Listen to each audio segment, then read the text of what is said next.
How do your nostrils work? Is the question that I will answer by the end of this show.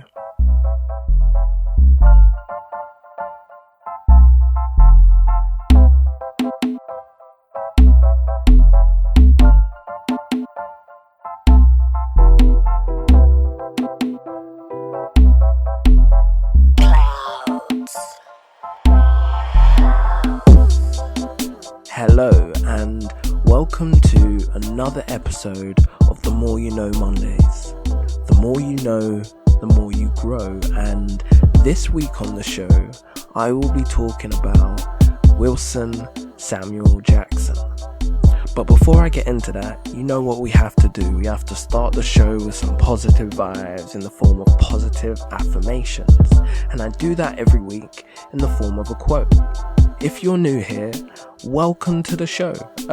Thank you for joining us for more random facts and interesting events in time, in history, and or just recent history, or now, you know. Just the more you know, the more you grow, and that's all you need to know about the show, really. So, without further ado, this week's quote is by Mel Robbins, and if you are familiar with the show, like a returning listener, you would know that I have used the Mel Robbins quote before. Not that that matters, because all quotes, if motivational and inspirational, should be shared. So this quote goes I was about to say without further ado again, but what I mean to say is this quote goes like this: the more you practice self-acceptance, the more you realize the only person whose acceptance you ever needed is your own. And I find this quote very motivational and interesting, more maybe inspiring than anything, in the sense of it makes you think that we live this life, especially in this maybe social media time, or more than anything, where everything we kind of share and post, especially if it's photos of yourself, what the end game of what you truly want from the post, if you really think about it, if you're just sharing for sharing's sake, then you're not really thinking about this too much. But if you're sharing and you feel maybe, offended or upset if you don't get any likes on the photo, or you don't get as many likes on this photo compared to another photo, then maybe this applies to you more, in the sense of you're posting it for like the gratification that it gives you from getting the likes and the appreciation from other people, which is, on the base level, there's nothing essentially wrong with that. Where the problem, I guess, comes, or in my opinion, would be maybe the level of acceptance you have for yourself and your self-esteem because of how other people may view you. So say, for example, you posted a picture yesterday of yourself and it got 5 likes, or I'm just thinking, I don't know how many likes. This is a hypothetical situation. So let's say 50,000 likes, and then the next day you post a picture of yourself and it only gets 10,000 likes. Like, it doesn't mean that that picture was any less appealing, or you're no longer... I feel like this is a really touchy subject, but at the same time, it's something that should be addressed. Like, you hold the keys to your own destiny, in the sense of what you put out there into the world is what you bring back to yourself So subconsciously, however you may feel, or however angry you might be about something, what the things that you see, or the type of people that you may attract to your life may be on those same crazy levels, but it's because of your mindset of what you're thinking about, or what you're putting out there into the universe. Because what you put out there comes back to you. You can't expect to put out one thing and expect another thing to come back to you. That it doesn't work like that. If you have to put out what you want to receive, otherwise you can't really hope to receive it, or hope for it to materialize in your life. But who am I to say anything, you know? I'm just a random guy speaking through a microphone. I only have, 29 years of experience in life. Like, I don't know much, but from my limited experience, that's my opinion, experience. From my limited experience, from my limited, I'm not going to cut this out because I'm going to get there in the end. From my limited experience, that is my opinion.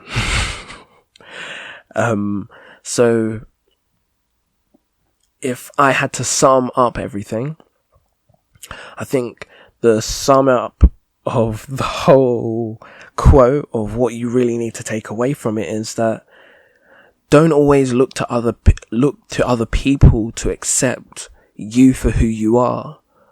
If you accept yourself, that should be enough. I know in reality, living life, that it's not always enough for you to accept yourself. You do need, or as humans, we want validation.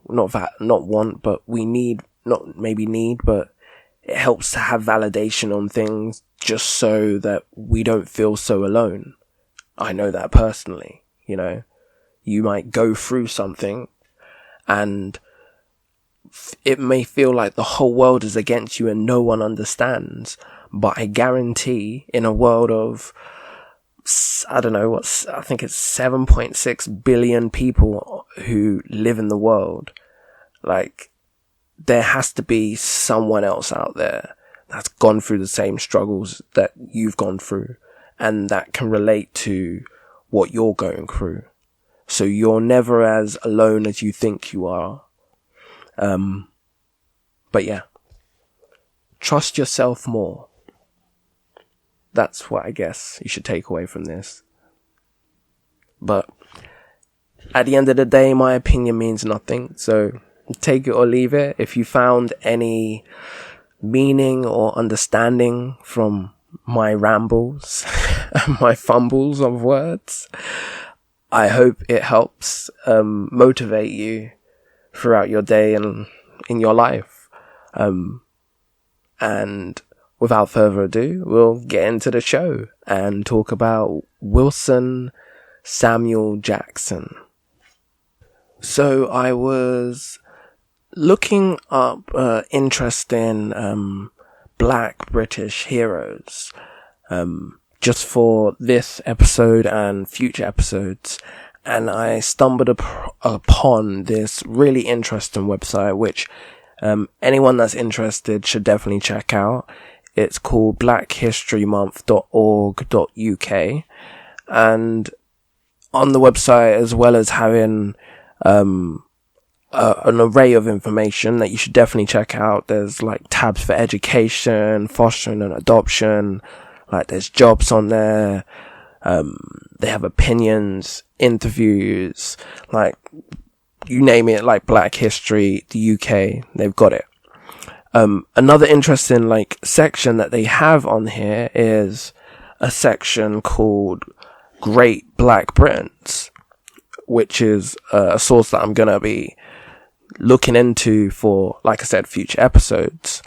And underneath the section of that, you can kind of go into like sporting heroes, music heroes, science and medicine, like just loads of interesting sections, Great Black Britons. And so I was in the Great Black Britain section, and I stumbled upon this article that was written by Molly and Polly Jackson, who are the daughters of Wilson Samuel Jackson. And it was just really interesting, this article, so I just thought I would do more research into who he was, and like kind of what was happening around the time, and if there was kind of any interesting events within his life that could have happened. And I found some interesting things, so I thought I'd share it with you guys. So Wilson Samuel Jackson, who was known as Bill to his friends, was born in Jamaica in the parish of Portland, and he was born in 1927. What was most interesting for me about Mr. Jackson was like, not only his name had Samuel Jackson in it, so it's kind of like the actor, but he was also the first black train driver in Great Britain, which is something obviously not many people would know about. Me, for starters, I had no idea, which brought me into the subject even more. And I was just like, well, who is this guy? Like, first black train driver, I need to know more. So he was, like I said, he was born in Jamaica, and when he was 17 years old, his father, who was 45, died suddenly. And that was really unfortunate for Wilson at the time, who really wanted to be a dentist. And that's where his dreams lied. Another interesting comparison, where I work in dentistry, and I was just like, oh, he wanted to be a dentist, but unfortunately he wasn't able to, because of his father passing away. So from that, he decided that he was going to move to England. And when he moved to England, he needed a job. So for work, he helped rebuild London after the devastation from the Second World War. So he arrived in London in 1952. And the craziest thing for him at the time when he arrived was the blatant racism that he never experienced when he was in Jamaica. But regardless of how he was treated, he was determined to become a train driver. Now, in those days, as you can imagine, there wasn't really many black train drivers, if any, to be honest. And it was maybe amongst the people, the black railway workers, it was kind of an unspoken rule that the job of a train driver was reserved for white people only. But despite that, Wilson Samuel Jackson didn't really care about the odds. He was never late. He always arrived on time, never missed a day. And for years, he was on this regime of always on time, never late, never missing a day. And although there was maybe chatter amongst his fellow colleagues about, well, we work on the railway, but like there's this lack of opportunity for us to go up the ranks. So we know we can probably only stay here, but Wilson was ready to beat any challenge. He didn't care the odds. He knew what he wanted, and he was going to achieve that. So, in the year 1962, he passed the exam to become a fully fledged locomotive driver. Passed the test for flying colours. And with that, he became the first black train driver. I think it's also important to mention that before he became a train driver, he was a fireman. I was reading it in the description, not in the description, in my research, and I wasn't kind of 100% sure of what it meant, so I was doing some deeper looking, and I finally understand basically what it is. So I think what a fireman is in the train service is like kind of your second man. So it was back in the days of steam trains, so I assume the fireman was the person to... What do I mean I assume? I know. I know that the fireman is the person who would be tending to the coal and making sure basically the train was still running. So that's basically what he did before he became a train driver. So he was still in the box, in the room, helping the train run, the steam train run. It was back in those days, steam train, steam power and everything. But anyway, another interesting story that I found, or I found from my research, was that he was, obviously, it was not well loved from all of his fellow white train drivers that Wilson was now a train driver like them. Obviously, I want to say that things have got better, and they have got better from what they were maybe 50, 60 years ago, but racism is still very much a thing.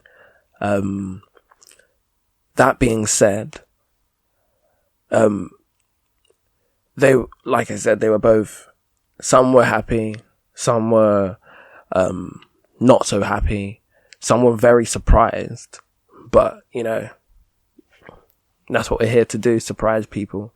Everyone's here to surprise people, I mean.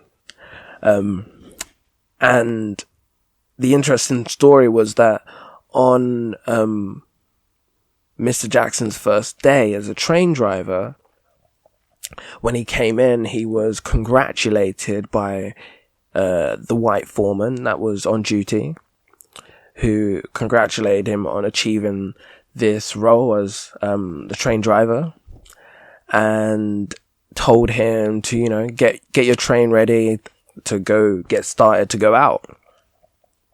So he was there, you know, I don't know what train drivers do or what they did, but he was there fixing and making sure the train was ready to go out that day. And his allotted fireman, who was white, came in and told Mr. Jackson that he was not going to work with him. The fireman then repeated his decisions to the foreman, and the foreman turned round and said to him, well, you might as well go home then, because you no longer have a job here. Completely shocked by his foreman even saying what he said. Obviously, he was expecting it to go the complete other way. But I was thinking about it. It's kind of like if you hit a home run, and in baseball, I'm not American, but I assume I understand the game of baseball, only because, like, in the UK we play a game called softball, and it's pretty much the same concept of baseball. But anyway, so like I assume that like it's like you hit a home run as a baseball batsman. You knock it out of the park, so you think. You run all the way around all the blocks, the home spaces, and you get to the final home after you run all the way around. Like I said, don't know the sport. Just going to try and get this metaphor out or reference. And, like I said, you run all the way around, you run home, and then the referee's like blowing his whistle and he looks at you, he's just like, oh yeah, foul ball. And you're just like, what? But you saw how I knocked it out of there. Yeah, it was a foul ball, man. Sorry. I don't know if that metaphor made sense, but it's still like peak at the same time. If as a person you only make a decision to do something because you think it's going to go a certain way, and that's how the fireman thought it was going to go, or that's not how the fireman thought it was going to go. He thought it was going to go a completely other way, or maybe he didn't care. Maybe he was trying to stand up for some kind of weird movement that he thought he was a part of by going against this, or going against his train driver superior, who happened to be a black man. Anyway, the fireman, after being told by the foreman that he could go home because he no longer has a job, then turned round and went back to Mr. Jackson and said that he was prepared to work on the engine, and asked if it was okay if he could work with Mr. Jackson. To which Mr. Jackson replied to him saying that he doesn't have a problem with him. Oh, sorry, I should do this the other way around. Mr. Jackson then said, I don't have a problem with you. It is you who has a problem with me. If you do your job well, we'll get along fine. Which is pretty much the definition of life and work anyway, you know. Despite my differences or whatever I think, at the end of the day, that shouldn't affect who I'm able to work with. Because as long as I can do a good job, at the end of the day, someone else's thoughts, facts, or feelings, or their thoughts, as long as you can do the job and you can be respectful to me, I couldn't really care too much about your actual thoughts and feelings towards me. As long as you can do the job correctly, you can do it straight, then we don't really have to have a problem unless you make a problem, and then we have a problem. But for the most part, I don't really have many problems with anyone. So if you work with me, don't really be worried that I'm slyly in the background harboring a grudge against you. Because it's not true. I don't. It's all peace and love out here. But that aside, another interesting fact connected to Wilton Samuel Jackson was the Lewisham the Lewisham rail crash, which happened on the evening of December 1957. It was when two trains crashed in dense fog on the southern eastern main line near Lewisham, which is in southeast London, for anyone that doesn't know. So in this collision, there was 90 people who died and 173 people who were injured. And from what I understand from reading the information, which you can look up and find for yourself, is, because I'm just summarizing it, is basically that one of the trains had stopped at a signal which was underneath a bridge. A train underneath a train. So there was a signal that was underneath a bridge, that an electrical train to Hayes had stopped underneath the bridge, and I think it was something to do with the fog, because obviously the train couldn't see. Then the train behind that I assume they never saw a signal, or they hadn't seen anything. Obviously they never saw the signal because the train in front had seen the signal and stopped, and then obviously maybe blocked it for the train behind. Anyway, the train behind bumped into the train in front, and the collision caused the horrific crash. Now, what I found interesting was when I was on the internet doing my research, I found the website wilsonsamueljackson.co.uk, and I went to the newspaper article. So I found this article that is dated Monday the 5th October 1964, and there's multiple accounts from the Evening Standard, or reports from the Evening Standard, talking about how two people came out of the wreckage alive.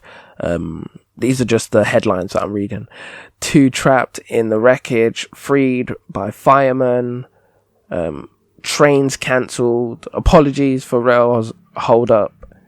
And it says that Wilson Samuel Jackson and his firemen were caught in the crash.